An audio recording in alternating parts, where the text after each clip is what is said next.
Aye, aye, Captain. That's your ride.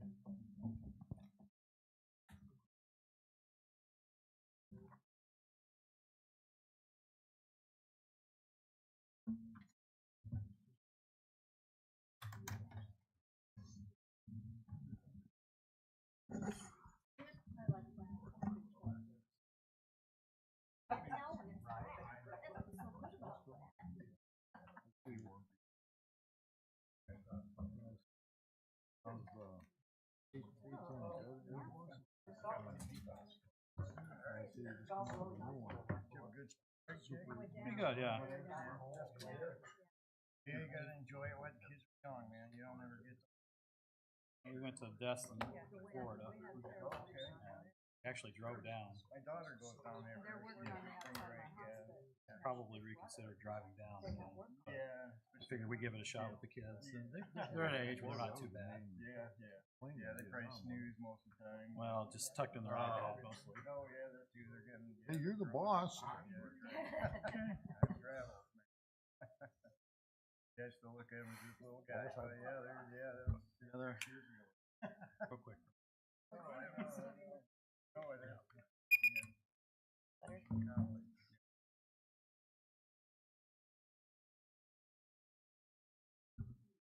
Are we ready? Okay. It is 7 p.m. and it's time to call the Ferrisburg City Council meeting for April 21st, 2025 to order. Amber, could you call roll, please? Councilmember Montgomery. Here. Councilmember Sias. Here. Councilmember Murdoch. Here. Councilmember Kate. Here. Councilmember DeWitt. Here. Councilmember Sturley. Here. Mayor Carlson. Here. If we could all rise for an invocation by Pastor Ben from Gateway Church, followed by our Pledge of Allegiance.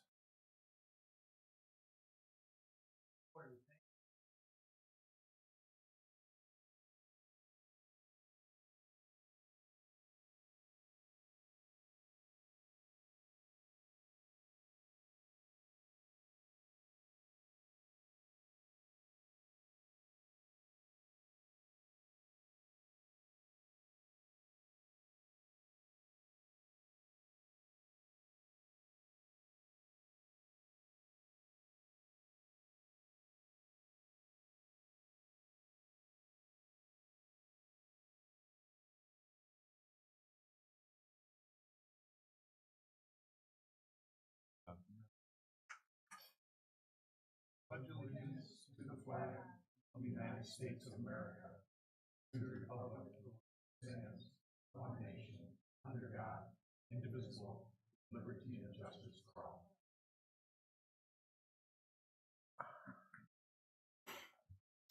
Now is the time for public comments.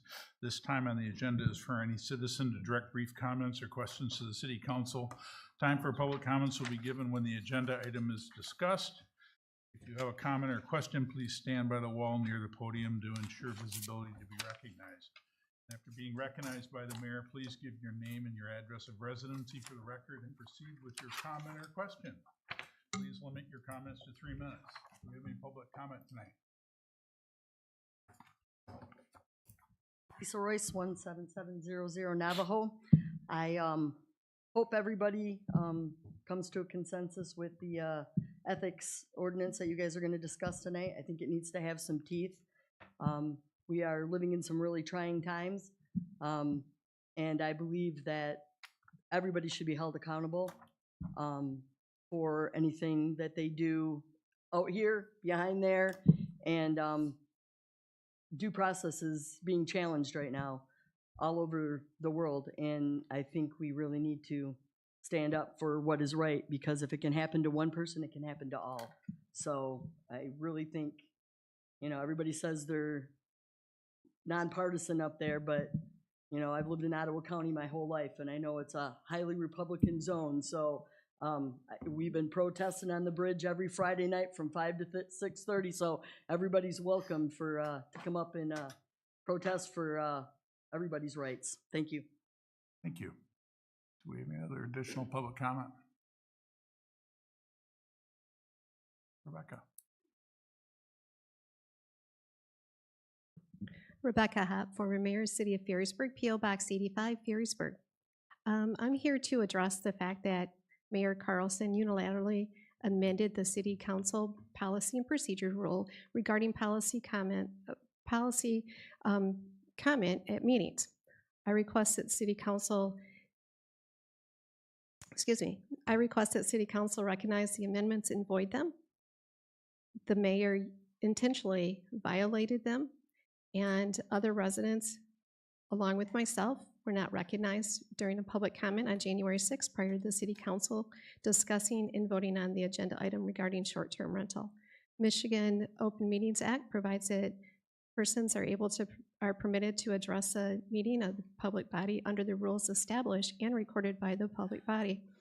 I have a copy of city council policy and procedures. They were adopted on January 10, 2000 and revived and adopted by city council on March 4, 2019. Section 12 and 13 of the rules provide manner in which the public comment is made under the agenda items. Section 12 states the mayor will introduce an agenda item. The mayor will accept public comments from the audience. A person wishes to comment on the agenda item, the person should raise her hand or his hand, be recognized by the mayor. The person will stand, give his or her name for the address for the record, and proceed with public comment. Section 13, only after public comment that concludes, the mayor will then call on city council for their comments, and the public is always given the opportunity to speak first. January 6th, the mayor intentionally refused to recognize me and a fellow citizen to speak on an agenda item regarding short-term rental. In fact, Councilmember Saya stated on the record, the mayor plainly said, "I don't want to listen to her right now," referring to me. Fellow citizen was visibly angry because he wasn't able to be heard or listened to. He asked the mayor, "Why did you refuse to call on the public during the council agenda?" The mayor remained silent, said nothing. His silence speaks volumes regarding his intentional violation of the Open Meetings Act. The mayor never said he wasn't able to see our hands. The mayor never said that he intended to circle back after the council finished discussing the agenda item. That's because those were never his intention. Rather, the mayor's sole intention was to stop me from speaking. Days later, the mayor tried to excuse the blatant intentional violation of the Open Meetings Act under the guise that he did not see our hands. Clearly, an excuse as a lie. March 3rd, 2025, the mayor took his cover-up one step further to unilaterally amend the rules and required citizens to stand next to the wall for them to speak. Such amendment is void because it was never adopted by this council. Show me and show our fellow citizens that this mayor has the power or authority to change the rules on a whim or to fit his narrative. He has no such power. The mayor is trying to provide cover-up for his knowingly unlawful action of the violation of the Open Meetings Act. Thank you. Do we have any other additional public comments? Go ahead. Regina Schoberg, 17542 Parkwood Drive. I don't know why Ms. Hopp doesn't realize that our council already asserted that there was no violation of the Open Meetings Act. There was no violation of the Open Meetings Act. You have strict prescriptions that you must follow. You have to have a time spot. You can ask people to identify themselves, but you can decide to allow people to speak or not speak during an agenda item. That is clear. She even had the gall to have her lawyer send you a letter that said she wanted to be reimbursed for her legal fees, which were like $2,600 or something like that. So I don't know why she doesn't understand that the law has already ruled on this. So, I think that's the end of it. And I'm sorry you have to go against this all the time. You're just being nickeled to death. All the time you're being attacked. And woe unto those that support you, because they're next. Do we have any additional public comment tonight? Debbie? I'm sorry, Lisa. Sorry. Lisa Royce. Yeah. I remember when former Mayor Hopp used to do that to me all the time, wouldn't call in and said she didn't have to be polled.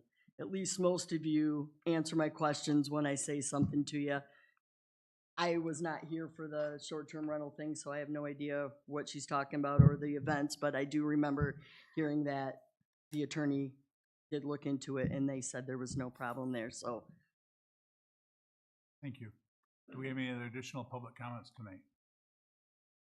Seeing none, let's move on to agenda. Consideration of the consent agenda 6A and B. 6A is approve the April 7th, 2025 City Council minutes as printed, and 6B is approve the bills memo in the amount of $86,173.11. So moved. Support. Motion and support. Any discussion? Yeah, I got some questions. Okay. Craig, Bonnie Kimberly, tree removal for $2,500. Can you explain that to me? She was on the corner of Virginia and West Spring Lake Road, and she had some trees removed. And one of the trees was in road right away, so we had her contractor do it, and we reimbursed her for that cost. Okay, thank you. Custom trenching for digital signs. Wasn't that included in our bid for, from the sign installer? The bid included that the contractor would hook up to the digital sign. The city was to provide the power to the sign.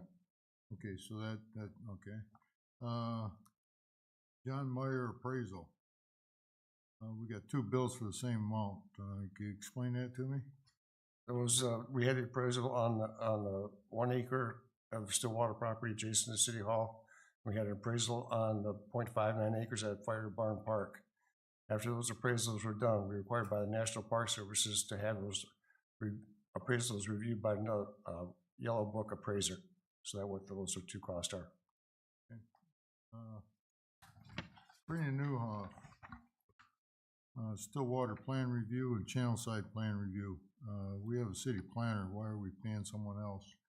These are the plans for construction for the water and sewer main extensions. So the engineer reviews those. Those costs are covered underneath the city's escrow account, so there's no cost to the city. We charge the developer for those costs. Okay, thank you. That's all I got. Okay, anyone else? Hearing none, Amber? Councilmember Montgomery. Yes. Councilmember Sias. Yes. Councilmember Murdoch. Yes. Councilmember Kate. Yes. Councilmember DeWitt. Yes. Councilmember Sturley. Yes. Mayor Carlson. Yes. Motion passed. Thank you. Moving on to 7A, new business presentation by John Field Reichert from the Road Commission. Good evening, Field. Good to see you. Good evening, Mayor Carlson. How are you? Wonderful. Good. Thank you, Mayor Carlson and Craig, for allowing me a few minutes to talk with you this evening.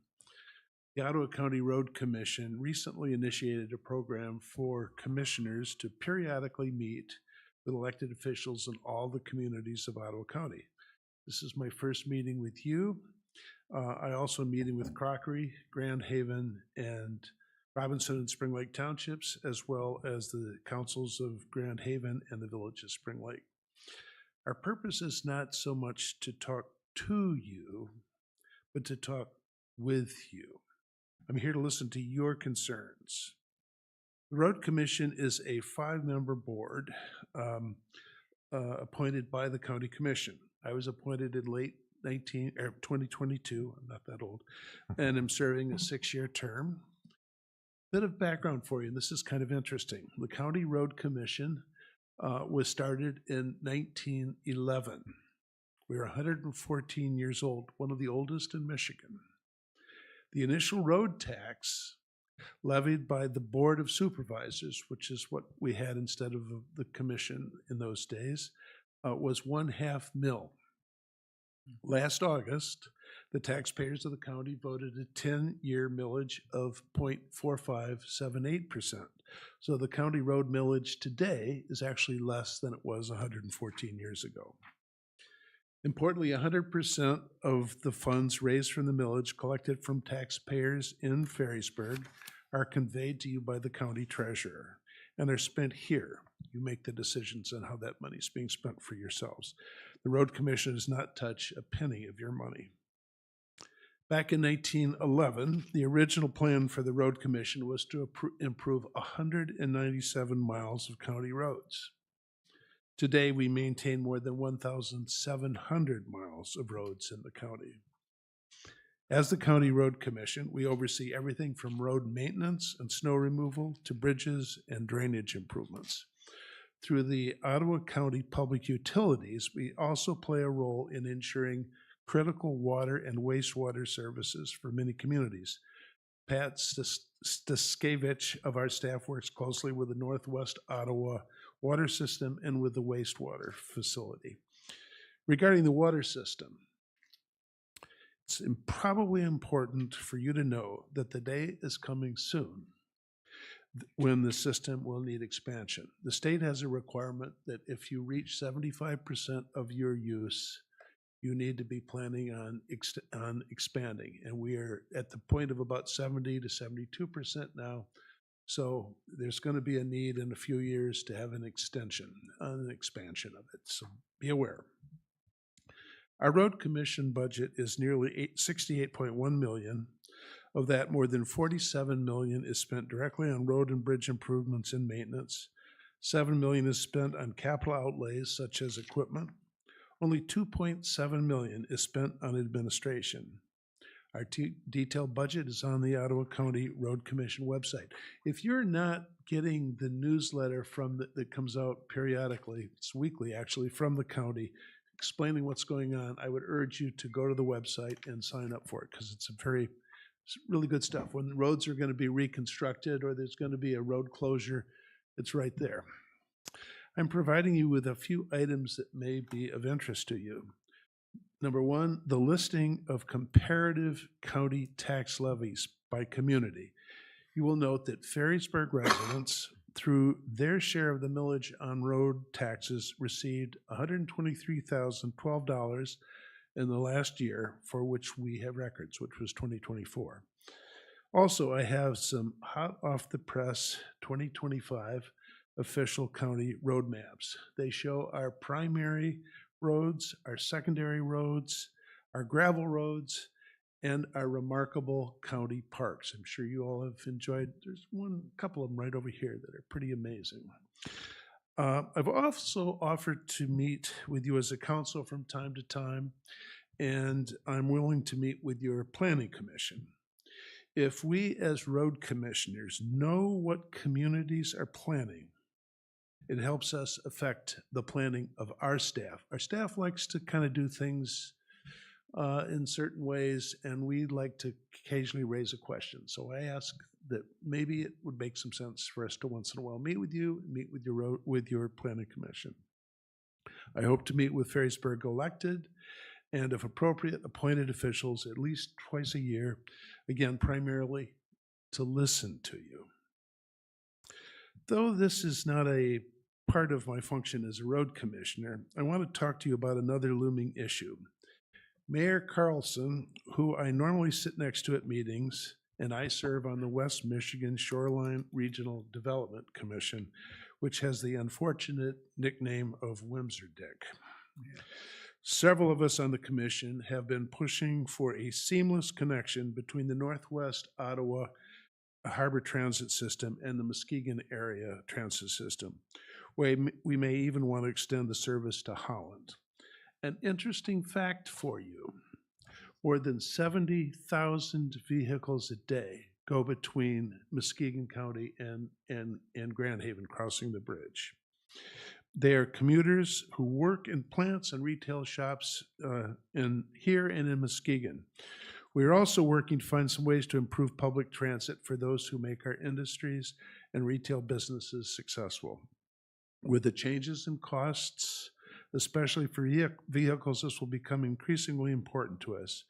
Mayor Carlson and I have no serious news to report on this yet, but when the time comes, I hope the government of Ferrysburg will be supportive of this kind of a program. So I do have the maps for you, and I have this information which I'll hand to the clerk, and I think she will share them with you, but I'm here to listen to your constructive suggestions on how we as a road commission can do more for you. So here I am. Anyone have any comments for Field? A question, please. Sure. Could you go back to what you were talking about with the water system and explain that to me again? Sure. You said when we reach 75% of what? Of its usage, there's certain times in the summer when we're approaching 75% of the capacity of the water system. And what is the water system? Define that to me. You are in an authority with Grand Haven, Spring Lake, Ferrisburg, who else is in it, Craig? Spring Lake Village, Spring Spring Lake Lake. Township. Yeah, Spring Village, Spring Lake Township. You're in a joint authority. Okay, so it's water coming out of that system into people's homes. Exactly. Okay, And thank into industries and so All right, forth.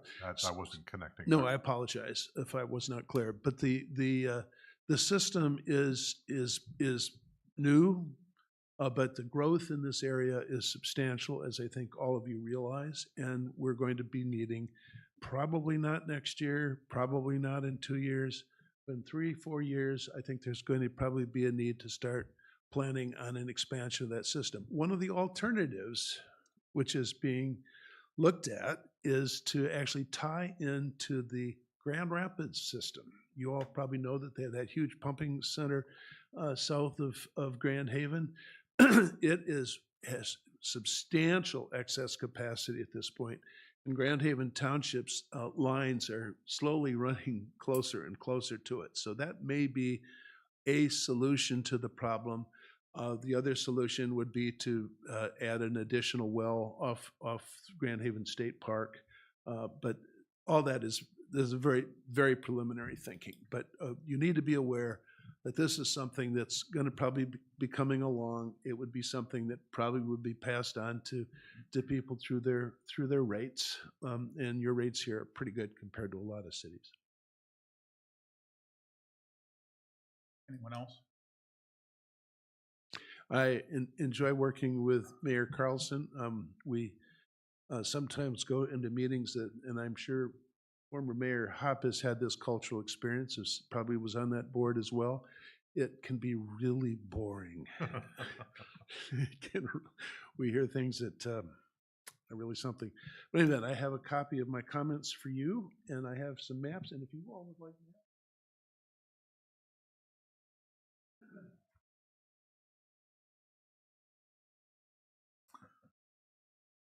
Any more questions for Field City Council? Seeing none, okay.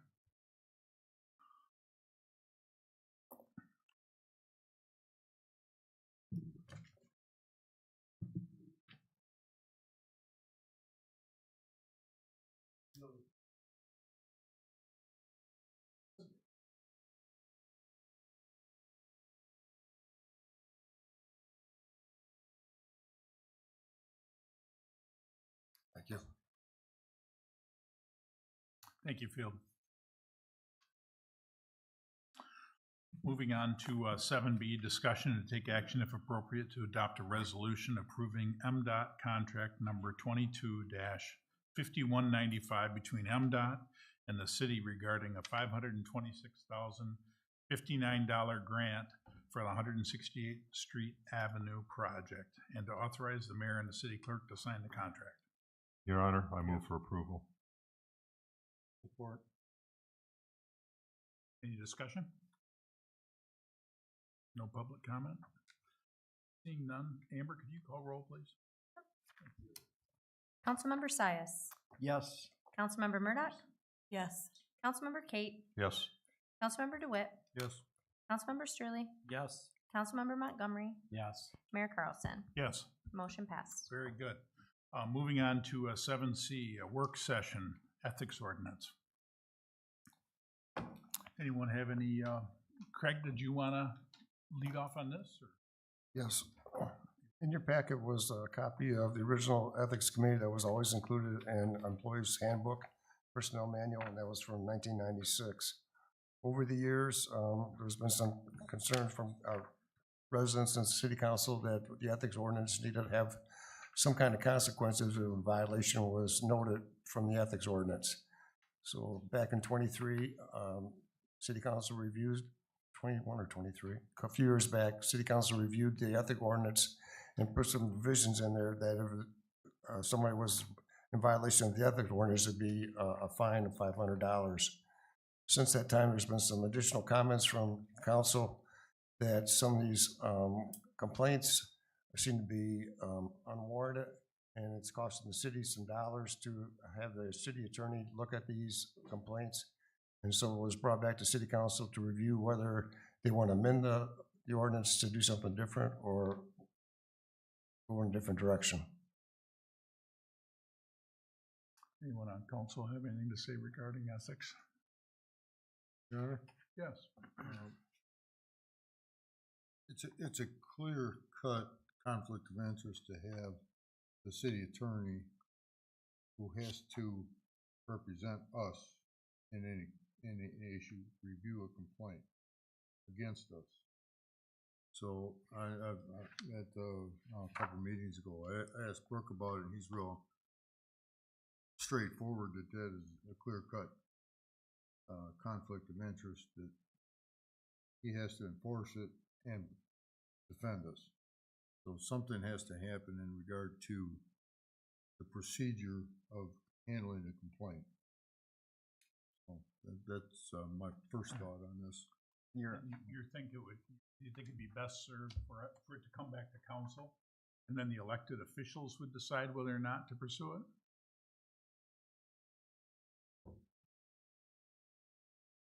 My thought would be city council runs the city.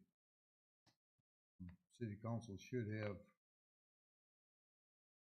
I don't know how we want to handle it, but there should be some involvement of the city council in any ethics complaint against either a city council member, board member, whatever. I think the city council's certainly capable of making a rational decision on it and taking a vote on it. That would be my thought. Okay. Jerry?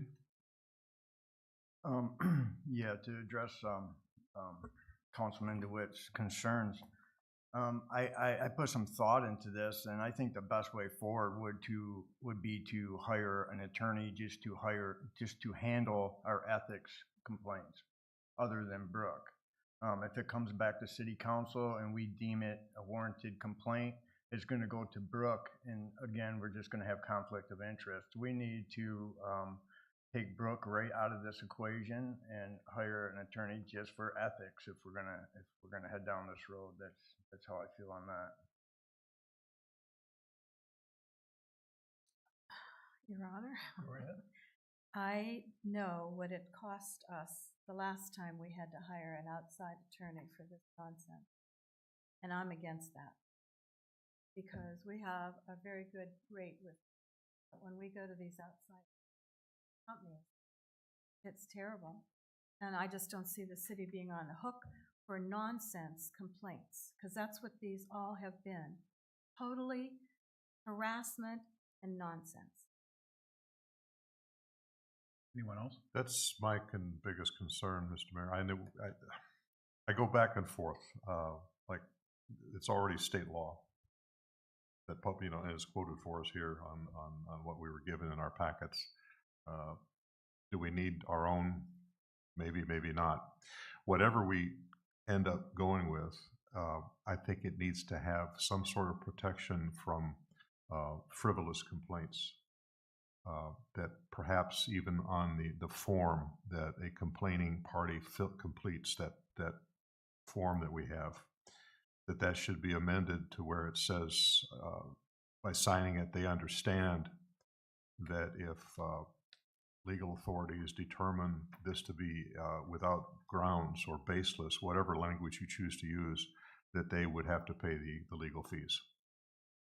And to put a stop to the, I keep using the same word over and over again, frivolous complaints. Your Honor, that statement's already on the bottom of our complaint form. Is it? Yes. It's just never really been enforced.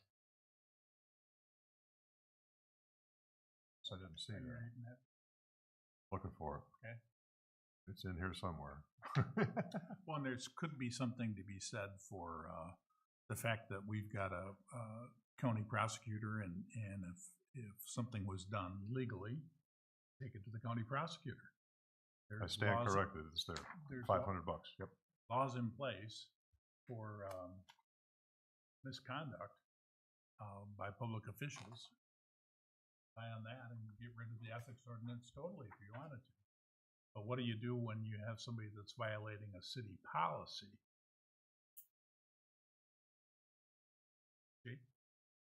I just wanted to comment on what Bill had to say and also what Jerry had to say. I agree that we've had quite a few frivolous complaints, but who has the responsibility of dictating if a complaint is frivolous or not? Would fall back on Brooke, right? So again, we're back to the same problem where fall back on our city attorney, has several conflicts of interest, evaluating fixed complaints.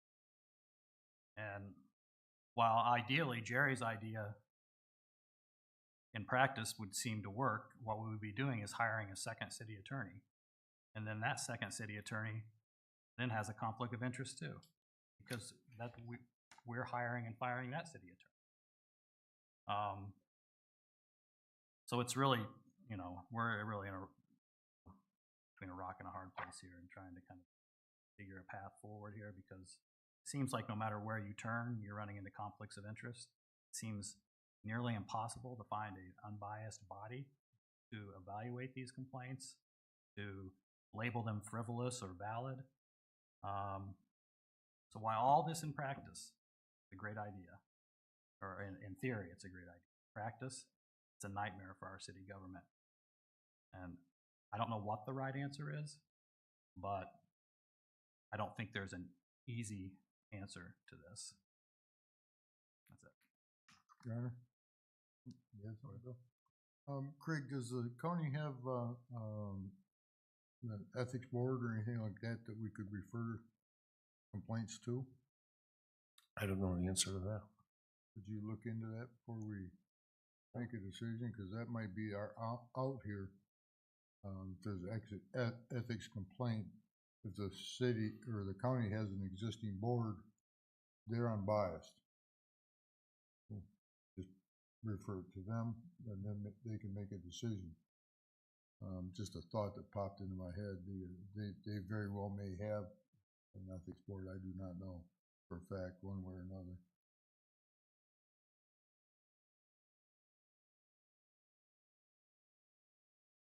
Debbie, did you have something to add? Lisa, I know, Lisa Royce. Lisa. I was thinking the same thing, if you could go to another Grand Haven or whatever to have their attorney, like you wouldn't have to hire one. But I mean, I totally agree with Jake. I mean, it does get into a pickle on, I mean, that is what Brooke's job is to say one way or another with his legal opinion. And so it is, it's too bad everybody just can't get along. But I mean, it's just to the point where, I mean, we've seen a lot of this over the years of not being able to, get an answer, or nobody's going to answer you back. And, you guys are voted in by the people. You know what I mean? So when we come up, we might not like your answer, but it at least deserves an answer one way or another.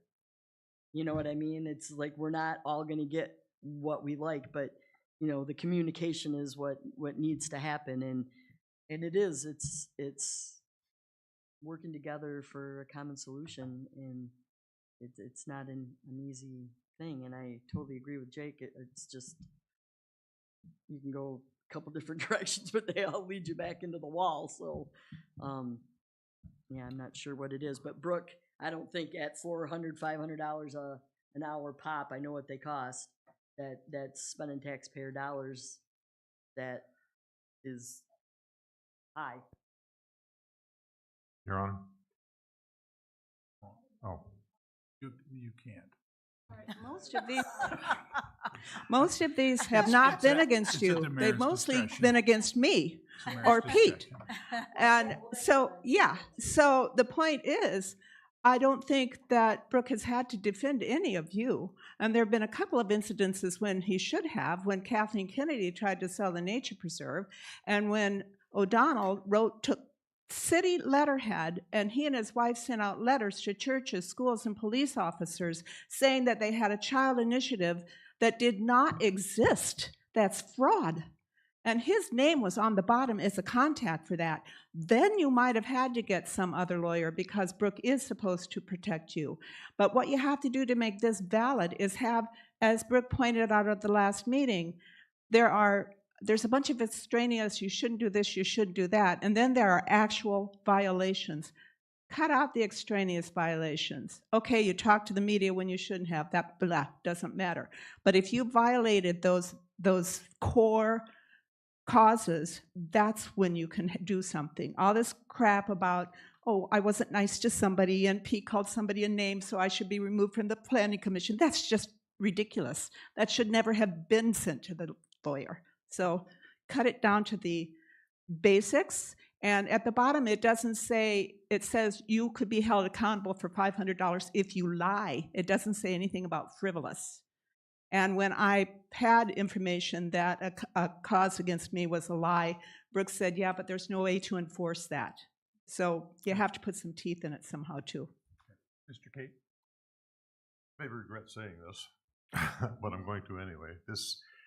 As this develops and we decide what we're going to do, a possible way to deal with the initial complaint might be to form an ad hoc committee of people not affected by the complaint. For instance, somebody files a complaint against Deb, and then three others of us, Mike and I or Will or somebody, get together and talk about it, and we would have the power, the authority to ask people to come in and tell us their side before we decide to send it to the lawyer. Just an idea. But we're right back to the same problem. We send it to Brooks. Brooks has to defend anybody. Any city employee, any city board member, Brooks has to defend them. So we can make a decision and say, okay, Jerry was in violation of ethics. You still got to go to Brooks then.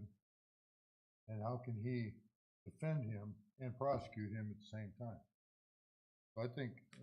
And also, we hire and fire Brooke as a council. Yeah. That's a major conflict of interest to have him evaluate, Well, his bosses. His job is to protect the city, not necessarily prosecute. But most of the ethics complaints are against city officers.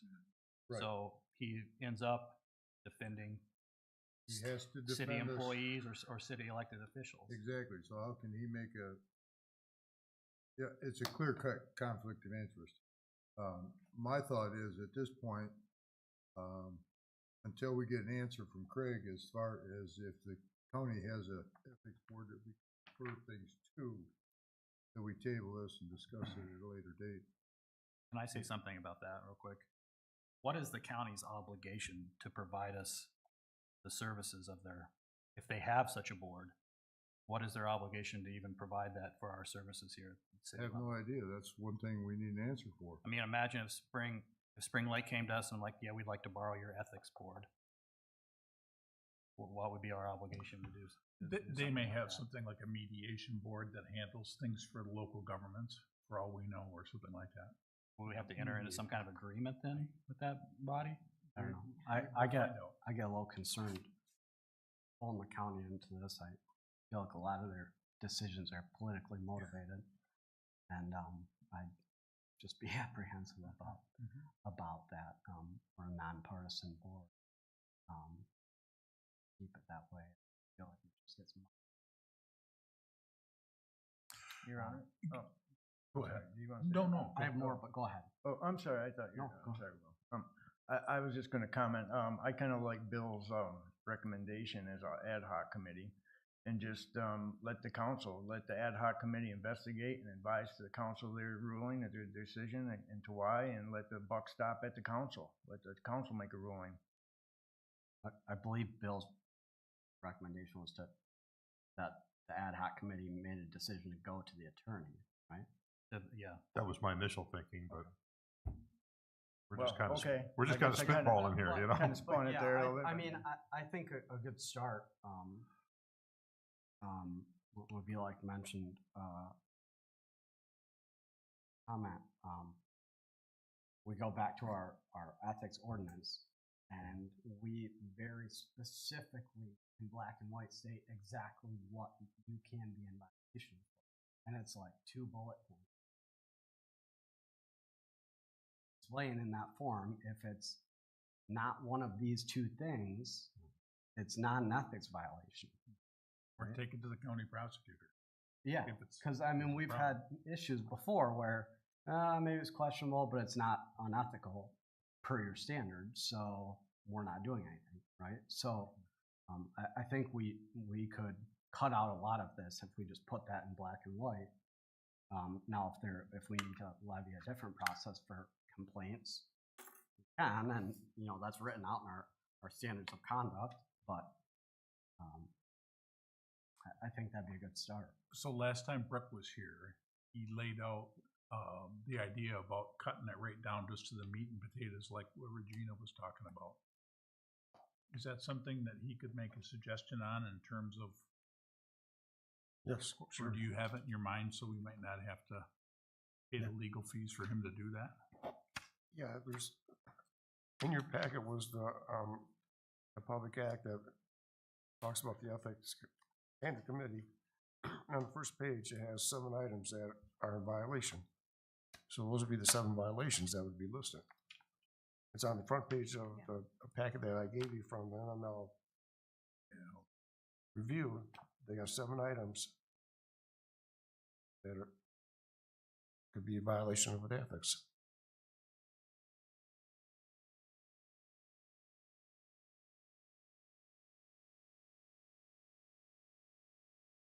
Your Honor. No matter where we go with this, the end result has to be that whoever is evaluating these complaints has to be seemingly unbiased. We're still, even with all of this, it still leads to Brooke at the end. And he really can't be involved in evaluating. So if we're gonna move forward with this, we have to find a way to take Brooke out of the equation, because there's a clear conflict of interest since he is our city attorney and we hire and fire him. And most of our ethics complaints that are evaluated are city council members or city officers. And I feel very strongly about that, and that if we're going to move forward with this and these complaints are going to be evaluated, Brooke has to be taken out of the equation, and whoever is part of it has to be seemingly unbiased. Period. You're on. I don't know how if in fact the county has an ethics board or whatever, they would be impartial as far as Ferrisburg politics. So I think at this point, until we get an answer if it's available to us, and at what cost, if any, I don't know, we kind of put this on the back burner until we get some information. You have no idea, Craig, if they do have. No, I don't. It won't take long to find out, though. Your Honor, I think that's just kicking the can down the road. This is a work session. We don't have to take any action tonight, so I think we should discuss all options tonight rather than tabling it and coming back to it. I mean, we could make that something, you know, that the city can look into as part of the work session, but I don't think stray away from this. I think we should continue discussing it until we come up with some type of solution or some ideas to give city staff to go forward. Well, there's a number of things that we have to consider with this in terms of who's going to be doing the reviewing, what the actual violations are.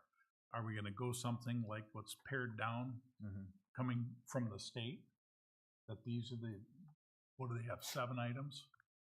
That's something too I would like to address is I think we're always getting stuck on the word ethics. I think ethics should be removed from this ordinance totally. I think it should be a code of conduct ordinance. Then we're dealing with code of conduct, what's in the charter, what we could be liable for, and what we could not be liable for. It's in black and white. There's no question of ethics in the mix. Yeah, I kind of like that idea because your idea of ethics and mine may be entirely different. You know, you may say something to somebody that they perceive as unethical, but the rest of the city council or Craig may not. So code of conduct may be a way out of this where, because the code of conduct is pretty much spelled out in 97 or 96 or whatever. 96. Well, we already have a code of conduct. We got two. So, Well, you just passed one a couple years ago, and you had one that's we passed an ethics ordinance, very Oh, okay. specific. I think with that ethics ordinance, I guess you can rename it what you want, but the state has an ethics act, and I think spell out exactly what the state says so that there's no confusion. So when somebody files an ethics complaint because someone's feelings are hurt, we can point back to the verbiage in our ordinance that follows the state ethics act that says this is not an ethics violation and this is why. So, William, are you thinking that we should adopt in our ethics ordinance, adopt those 7 items right off of the state? Yeah, because that's what we're following anyways. So we might as well bring some clarity to that ethics ordinance. Well, most of these are already in our charter. I mean, if you look through them, Sure, but update the form so that's when a resident is filling out the form, they know exactly what constitutes as an ethics violation. are you saying So list all the options they can choose to basically, move forward? yeah. I mean, the state doesn't recognize anything else as unethical. While you and I, to Mike's point, may have different opinions on what's ethical, we've found time and time again, we go to the attorney, either attorney, and they say, well, that might not be right, or it might be this, or it might be that, but it's not unethical. Yeah, but we can't charge people on ethics, really. I mean, even if something is, I mean, unless they offend somebody or something, or go against the charter, you know, because it's not ethical doesn't mean we can follow through with that. We can't go forward with that. I mean, we have to follow the charter. We can't say, well, that was unethical, we're gonna fine you $500. Well, we can say it's unethical if the state says it's unethical. Well, no, it would have to be in our ordinance. That's why I'm saying we update So- our ordinance to Update the define ethics ethics to ordinance back exactly what the state act define As ethics defined as. by the state. Well, that's fine, but I mean, most of this doesn't deal with ethics. It's mostly code of conduct. That's, you know, It's all ethical. It's representing. solicit to accept gifts or loans. I mean, that's ethical, but it's also against the charter. It's against code of conduct. I mean, Same. It's Ethics or code of conduct, it's the same thing. yeah, but I think people are getting confused with ethics being something that's morally right or wrong, and that's not what we're litigating here. Which is why we should define it to a T exactly what it is. Well, I have no problem with that. I have no problem with that. I think it's just more paperwork and more bureaucracy, but, you know, As far as a code of conduct, As long as- discuss. My main objective here is to make sure that the residents have an outlet to file their complaints against city council or city officers without having to go to the state or the county to do so. And then it gets, you know, shuffled in the mess, and they never hear anything back, or it takes forever for them to get answers back. So that's my main objective, is just to give the residents an outlet. So, and that's, Jerry, that's a very important thing to offer the citizens. And what William is proposing is changing the ethics ordinance to fit those 7 things. Right now, from what Brooke is telling us in his last visit, it's too broad. And this would be a way to tighten it up, follow what the state is saying, and they're calling it, what do they call it? Ethics state, or state ethics State act. Ethics Act. Yeah, Act number blah, blah, blah. we still got the same problem. Who's gonna judge it? Like I said, it's a multi-pronged problem. Let's work on the substance of it first before we get to the adjudication of it. How does that sound? I'm fine with Would that. everybody be happy with changing the ethics ordinance to abide by the state and their 7 points? Absolutely. Okay? But then the next step is, who judges it? So have we reached consensus that we'd be amenable to, just following the 7 points that the state is dictating in that act, the Ethics Act? Yes? Okay. Yep. Okay, very good. Now, the question before us is, what do we have to do to, I'm assuming if we're gonna adopt a state ethics ordinance, we have to delete the one we had. So what happens in that regard? We would amend it to reflect the state. Excuse me? We would amend our current ordinance to reflect the state or. So it doesn't have to go to the people or a major thing here? No. Okay, all right, thank you. We started this revised ethics ordinance a couple years ago. We were involved in this, a few of us here. And we were just trying to make sure that there wasn't all this tit for tat and silliness of calling people names and to stop that. But we haven't been able to accomplish so far.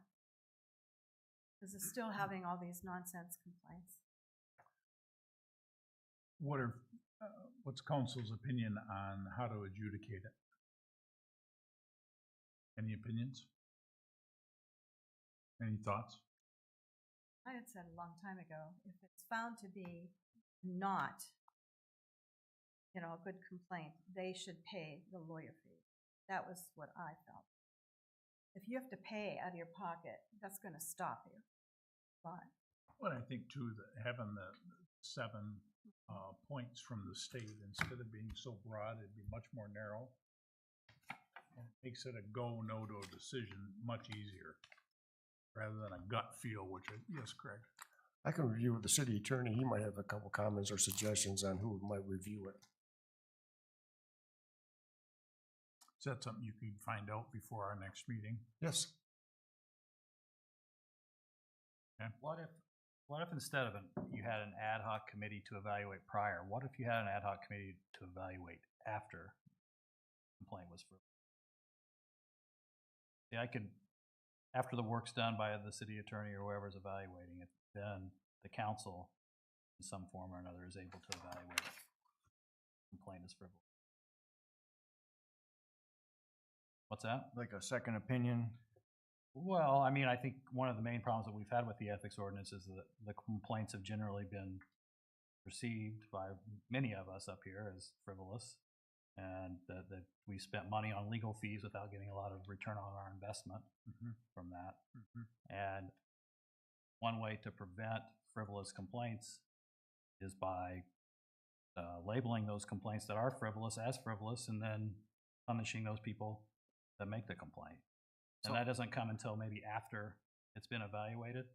I think we talked before about an ad hoc committee perhaps evaluating it before we send it to the city attorney. I'm not sure that gets a lot accomplished. It's just another gatekeeper, really.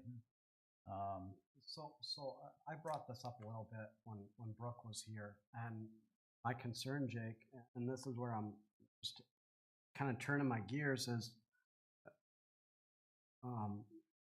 we've argued, some things may be ethical or not ethical, but the attorney, based on this wording, has deemed none of it as unethical. At that same sense, there have been complaints that you and I probably both think are frivolous. But the attorney said, based on a legal standpoint, none of them were frivolous. So, I mean, I feel like there's not a right answer. I feel that engaging our city attorney is probably the right move, but I also feel engaging our city attorney is not going to get any action. I don't know that engaging any attorney will get action because they're looking at it from a legal standpoint. And unless it violates one of these specific 7 clauses, they're not going to say it's unethical because they're going by that. And as long as you have some cause to believe that this is happening, I don't think they're gonna call anything frivolous either. And then we're kind of just stuck between a rock and a hard place. Well, we're really just stuck here because it's really impossible, and maybe literally impossible, Well, to find someone that is unbiased to do this work for us. Yeah, I mean, there was members that brought up when we talked about this originally years ago that people would use this to weaponize against other members. And those same people weaponized it that very night. Yeah, exactly. So we're making, I agree with Jerry that we need some way for people to share their complaints with us. But we're spending hours and hours and hours talking about something that a small group of people have essentially weaponized to use against other people that they don't like in city government for one thing or another. I'm not sure how we get through that. And that was where, my thought was, we address the ethics from an ethics standpoint of it. We document exactly what is unethical and ask them to define which one of these they're accusing someone of. It can go. I don't see why it can't go to Craig for at least an initial review prior to going to the city attorney. Well, right? Craig can read just like anyone. But and again, say, Craig is hired and fired by city council. sure, but So it's a conflict of interest for him to be. But there's evaluated. anti-retaliation laws and Yeah, but I things wouldn't like wanna that put that Craig in protect that. him. Someone has to review it, and we can make the argument. Someone why- does, and that's where we're at right now. But we can make We the don't know who argument that that is. no one should, right? You can name anybody, and I can come up with why they shouldn't review it. Eventually, someone has to. Craig, in other cities, who reviews this kind of stuff? I don't know the answer to that. I can do some research. There's some ethics notices on the MML website that I can look at. But they talk about, the MML talks about the state board of ethics. Well, I know there's other communities that have ethics ordinance. I haven't looked Sure. at any of them. Well, I'd be interested in finding out what other communities that have ethics ordinances, how do they enforce it, who evaluates their complaints, and who is legally evaluating those complaints. Okay. To me, I feel like that we're just like, we're Going in circles. blind right now because we don't know where to take this exactly. And I mean, we know where to take it, but we can't find the solution. To bring us some closure to this thing, Craig, you can get with Brooke to see what we could do to meld the 7 things in the state ethics into our ethics ordinance. Correct. To greatly reduce the number of claims to just valid ethics complaints. And then if Brooke has any thoughts as to how to adjudicate it, Yep. and maybe look at what other communities are doing as to how they're adjudicating it. Okay. And why don't we put it on the agenda as an agenda item for next meeting? We'll do that. Can you do that? Connor, Does that sound fair to everyone? can I add one thing? Yes, go right ahead. While I think it's important to have those 7 issues in the ordinance, I'd like to see them like right on the form itself. Okay. Like circle which one it applies. You can have an other box, that's okay. Maybe there's something else, I don't know, but That was my concern. I mean, if we have it right on there. Yeah. Circle one. If we limit it to these 7, there may be something in our charter that this doesn't apply to that's still out of the conduct. So there has to be other. I mean, we can't just say you've got to choose from these 7. That's Then whoever is evaluating the complaint, whoever's evaluating it, has a narrow lane to kind of evaluate the Correct. complaint. I think that's a good idea to have like a checkbox or checklist where. Well, initial next Yes. to the Yes. next to the one. you If think- anyone has any other additional thoughts on this, feel free to reach out to Craig to give him some thoughts if you have some more brainy ideas. Okay? Craig, you have enough to run on? Yes, thank you. Okay, very good. Let's move on then to 7D, work session on rebranding. Did you want to talk about this, Jake? Sure, I can. Okay. I asked. for this- Time-wise, how are we sitting, what do you think in time we're gonna be talking about? Got an appointment? Are you planning, well, are you, We have a budget meeting coming up. yeah, we have budget coming. I'll keep it short and as sweet as I can. I think it's a worthwhile exercise for the city council to potentially explore rebranding the city. One thing that I think that Ferrisburg struggles with a little bit is an identity. We could take some feedback that we have from the master plan. Citizen feedback has been that we have pride in Ferrisburg around our numerous parks, our outdoor recreation opportunities, and there's also small town pride. People here take pride in being part of a small city. And brand identity would help kind of guide our city activity. It would guide board activity. It would could potentially attract businesses, attract tourists. It would be an investment that we hope to get some kind of return on investment in. I don't think that no offense, but I don't think that our city staff is really capable of taking on a branding effort. It would probably have to be a third party. So there would be expenditure with that. Again, like I said, this would be an investment in the city and hoping to get a return out of it.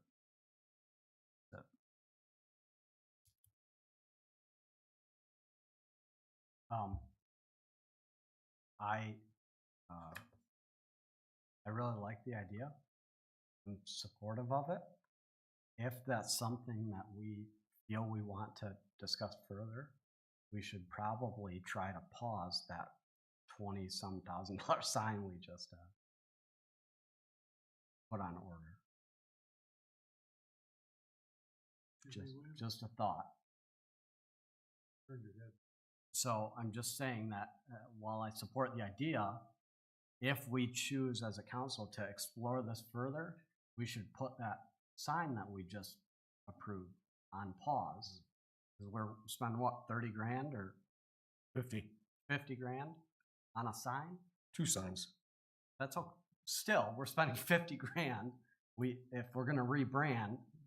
But, But that sign can be, right, Craig? You put So different things on are it. we, when we talk about Depending on what we decide and what feedback we get, if we rebrand, we're gonna want our signs to all fit our brand. So that's my only concern. Are these new marquee signs, are they gonna have the old shield on them? the old logo. Yeah. So when you talk about rebranding, we talk about maybe revising the logo as well. I think it's a worthwhile exploration of all of it. Yeah, then the sign would have to be, yeah.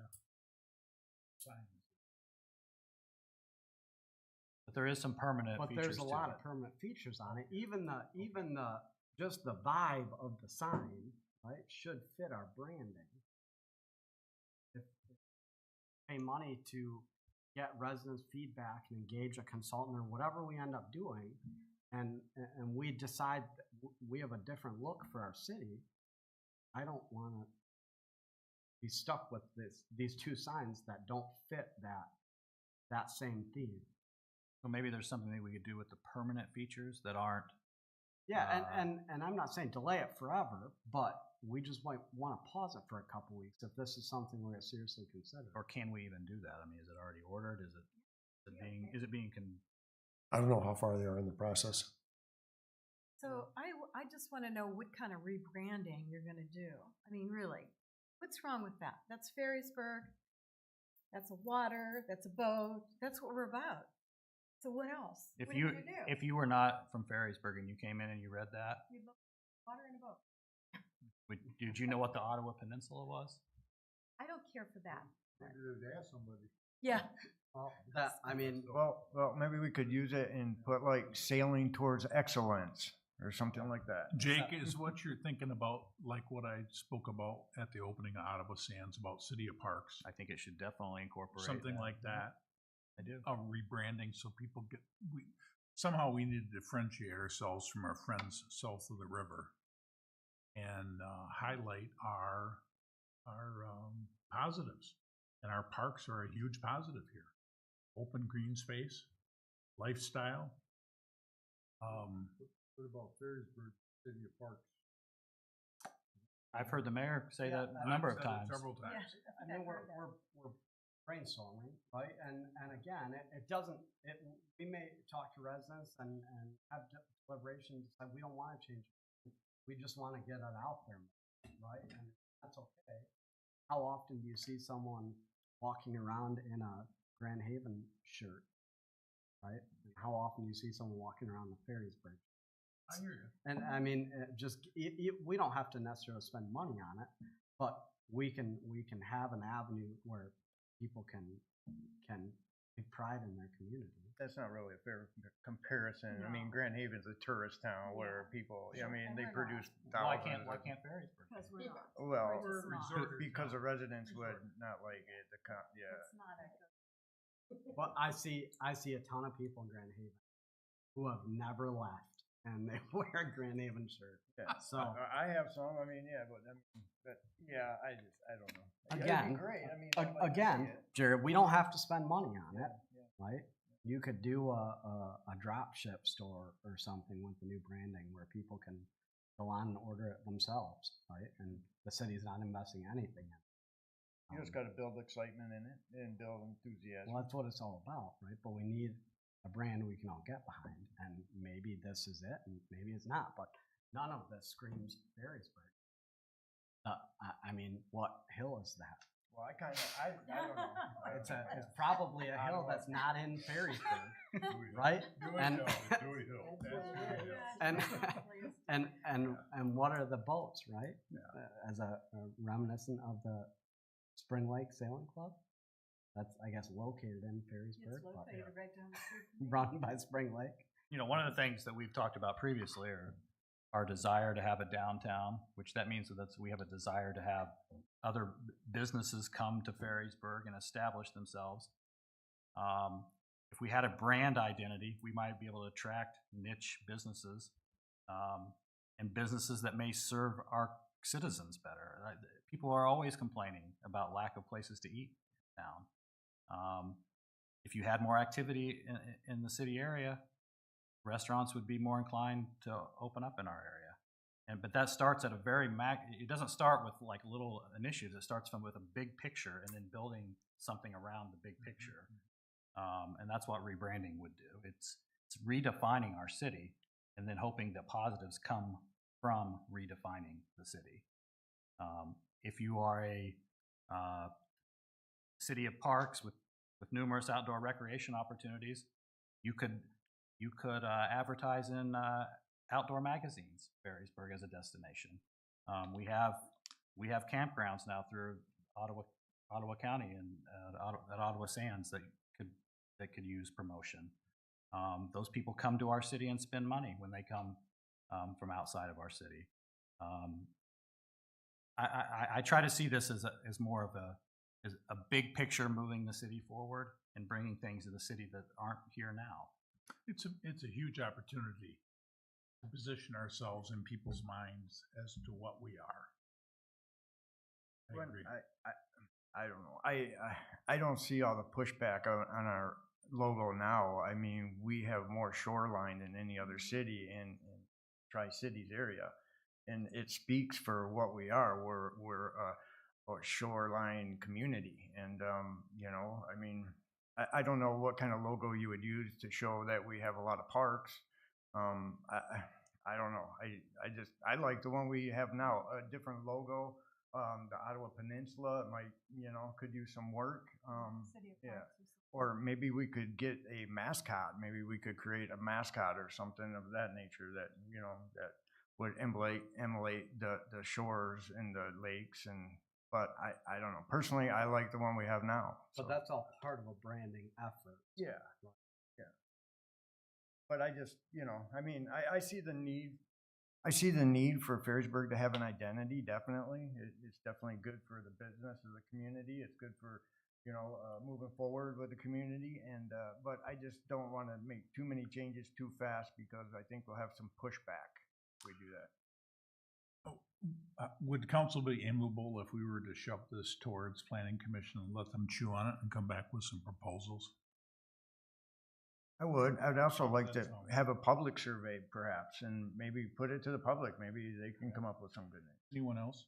Yeah, I would just add if we were to do a rebranding, there would be any consultant you hire that'd be the first step is doing understanding what the public wants.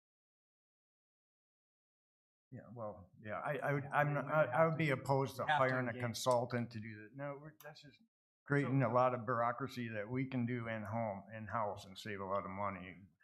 Consultants cost a lot of money, and to hire a consultant to create a new logo and a new identity, I think that's not warranted, personally. So the idea I'm tossing out is throwing this at planning to come back to us with some bullet point ideas. Yeah. Amiable to everyone? To Jake's point, it'd be nice to have a couple restaurants, a couple stores, but where? Yeah. We don't have any property. You've been over by the Leppings Plaza lately? It's not exactly full. But you have some open buildings in there and possibly. Open buildings that are closely adjacent to a lot of our parks. Open land there too. Yeah, but that's. But when you say downtown, I assume you're talking by the bank in Johnson Whaler and that. When I say downtown, it's more about the amenities that a downtown brings the city Gotcha. of Ferrisburg. And not necessarily, there's not ever probably going to be a street that is our downtown, but it's more about, Just development. yeah. Yeah, okay. I understand. Carlson's sitting on a nice corner on Pine Street. Anyone else have anything to add? Like small town. That's why I chose to stay here. Another in my lifetime, and I think Ferrisburg is one of the best places to live. And I'll plan on staying here as long as I can. Very good. So Craig, this is gonna be tossed at planning, Okay. okay? Agenda item 7E, work session, 2025-2026 budget.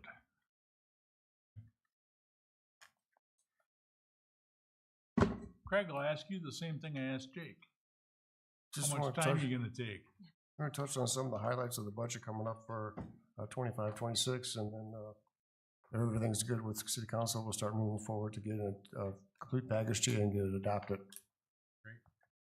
This first slide is what we plan on doing for community promotions. We're showing that on the top line, previous year was $8,500 for the Chamber Economic Development Contract. We're not sure there's gonna be a development contract this coming year, but we want to put some money in there in case there is something coming up that we might have to hire some assistance with, so we put a plug number of $5,000 in there. We're down about 50,000 over from the last year, and that's due to the digital sign being purchased in this fiscal year. Here, top line on the left is 40,000 for building improvement and carpet. We want to look at some new doors, entrance doors on the building here. Some of the frames are getting rusted out. And we're looking at putting carpet in the north-south hall. Right now it's tile, and we want to put some carpet in there. When the tile gets wet, it gets slippery. People are sliding and falling, and we want to put carpet in there to eliminate that. Where is that? At the north-south hall.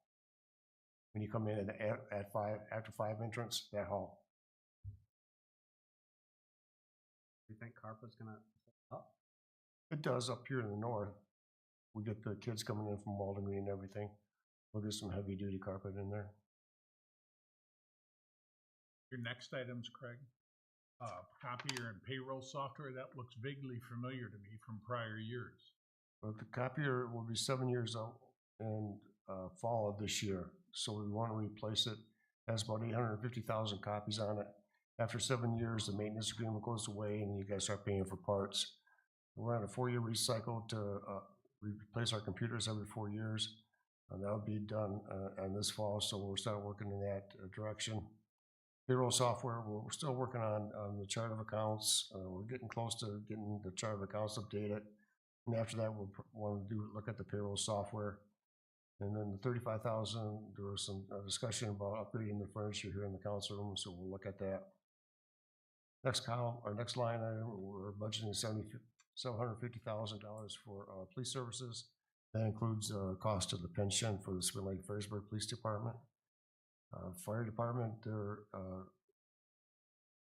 in their budget, they want to buy what is a Lucas CPR, which is an automatic CPR machine.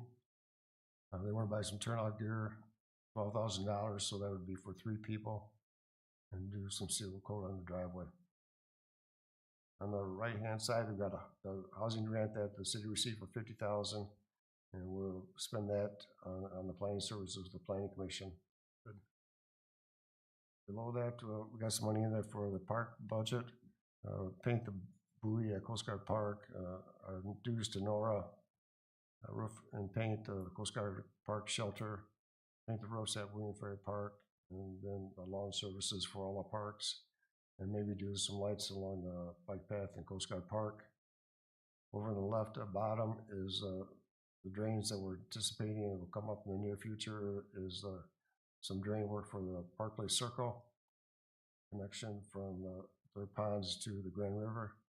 And over to the right, the spring fall cleanup and leaves and compost. Those are little increases over from last year.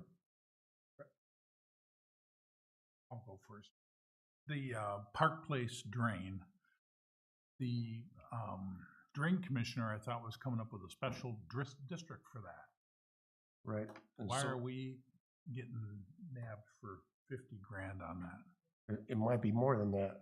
Anybody that benefits from that improvement will be special assessed. So there'll be some property maybe in Spring Lake Township, some property in Ferrisburg, some city property from Coast Guard Park. It's all counted as being benefit from this improvement. That's what the 50 grand is. It's a plug number. We don't know the dollar amount, but Right. We're guessing at 50,000. Hopefully it's less, because like just now we did $20,000 worth of ditch clean out. That comes out of the drain budget. Okay, everybody understand what he's talking about with that special assessment for that drain? A quick question, Yeah. Craig. Where are we at with the Drain Commission? As far as that, did they get the easement over the property to the river?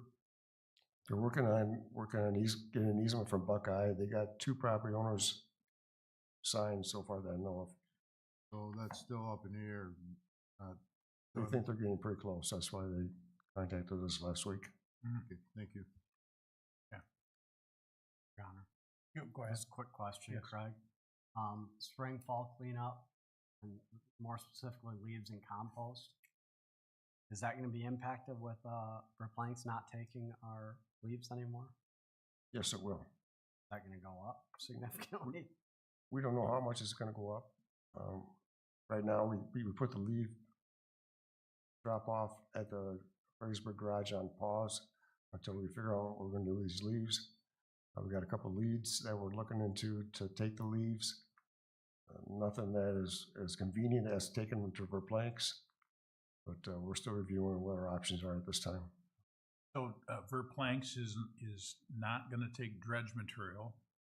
In addition to that, they're not gonna take any leaves at all.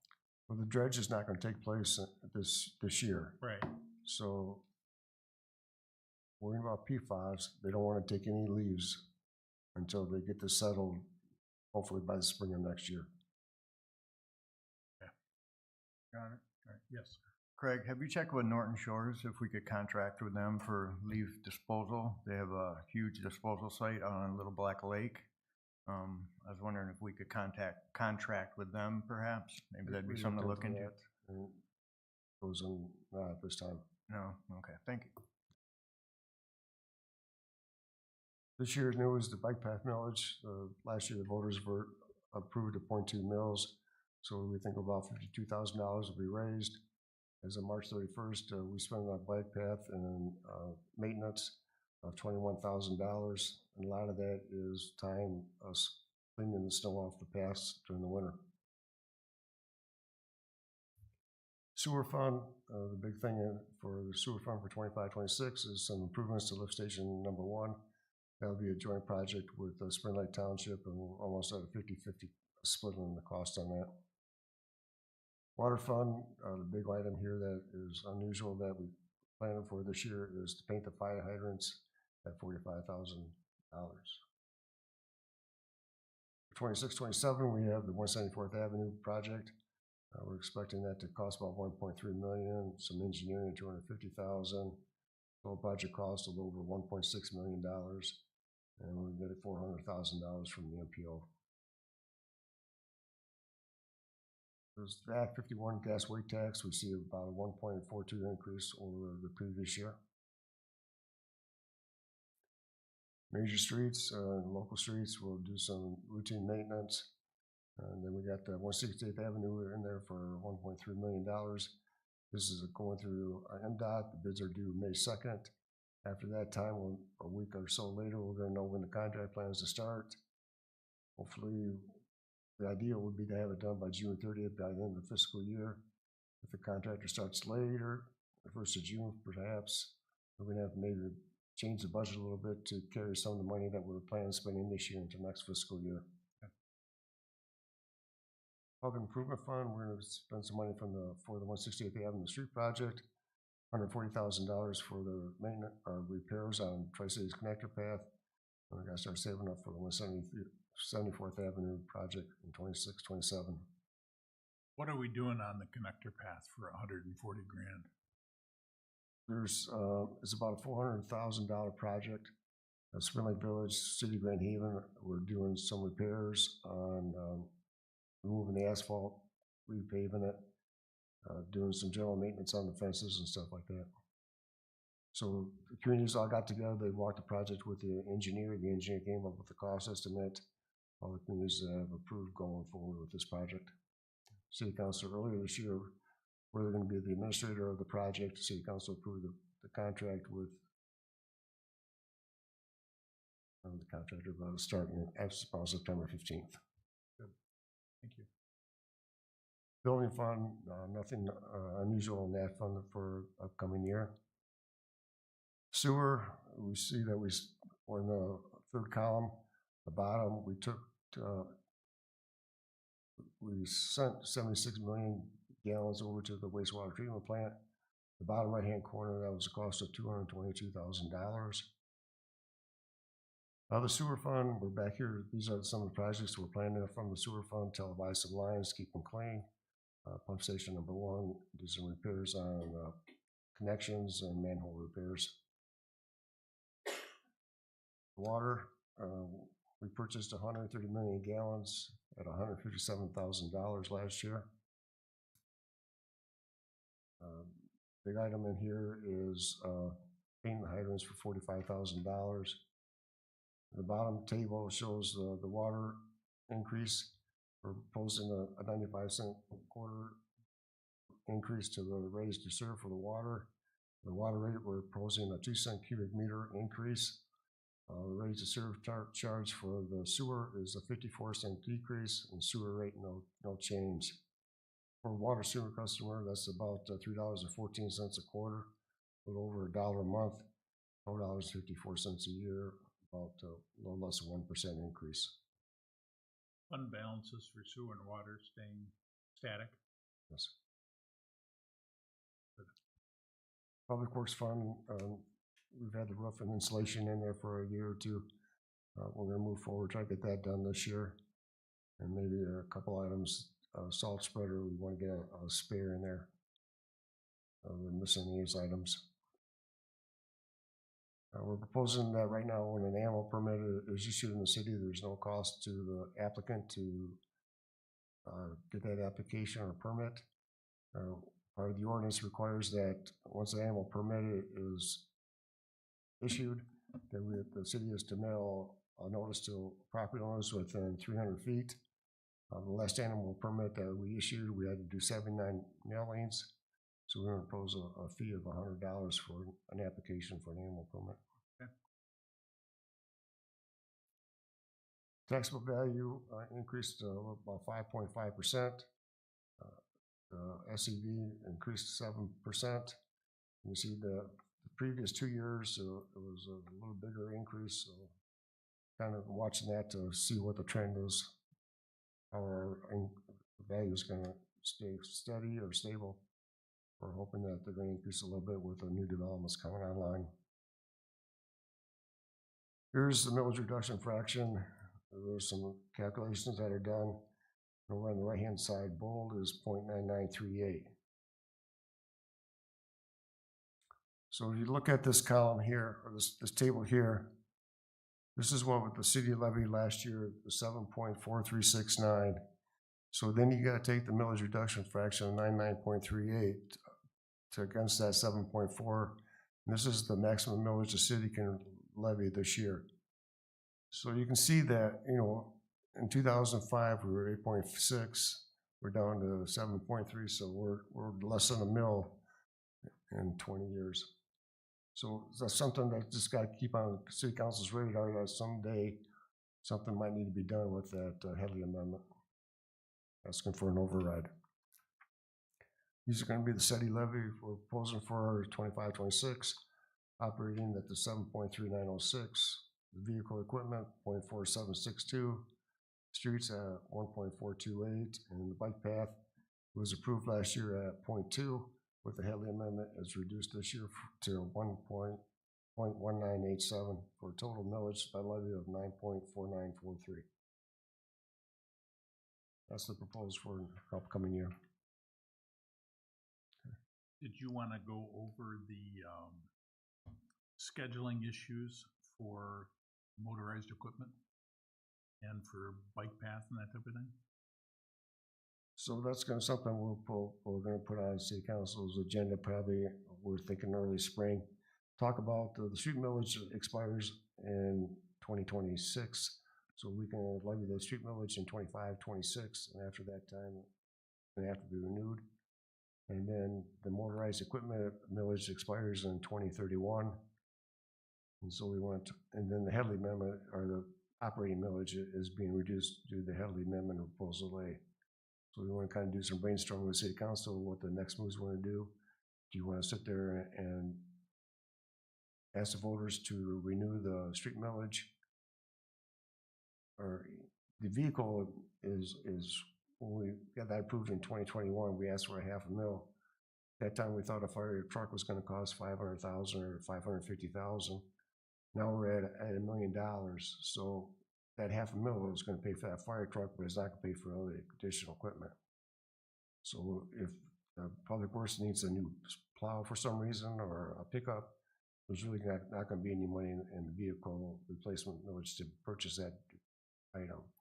So that's what we're going to talk about city council. Do we want to do something where we ask for millage and then in 2031 the motorized equipment millage goes away or something like that? Anyone have any questions for Craig?